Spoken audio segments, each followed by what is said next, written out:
पर्यंत येते जितेंद्र आव्हाड यांच्या घरी बॉम्ब ठेवण्यात आल्याची धमकी देणारा निनावी फोन आल्याने आता खळबळ माजलेली आहे।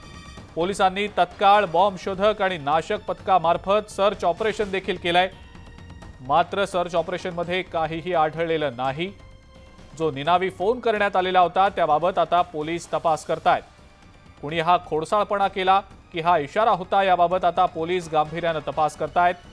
अधिक अपडेट या संदर्भात ते आपण जाणून घेणार आहोत। अजित मांढरे आपले प्रतिनिधी आपल्या सोबत आहेत सध्या। अजित, काय नेमकी माहिती? अजिंक्य, राष्ट्रवादी काँग्रेसचे आमदार जितेंद्र आव्हाड यांच्या घरी बॉम्ब ठेवल्याचा एक निनावी फोन आला होता। या फोन नंतर ठाणे पोलिसांच्या बॉम्ब शोधक आणि नाशक पथकाने आणि एका विशेष टीमने संपूर्ण घर आणि तो परिसर जो आहे त्याचं सर्च ऑपरेशन केलं, पण त्याच्यामध्ये काहीच आढळून आले नाहीये। काल संध्याकाळी हा फोन आला होता आणि त्यानंतर पोलीस देखील मोठ्या प्रमाणात ऍक्टिव्ह झाले।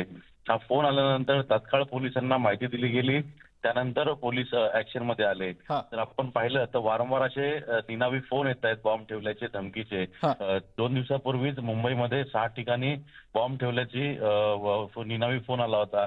बऱ्याच वेळा मेल आले होते। या आधी देखील ठाण्यामधलं जू लोकांचं प्रार्थना स्थळ जे आहे तिथे बॉम्ब ठेवल्याचा निनावी फोन आला होता।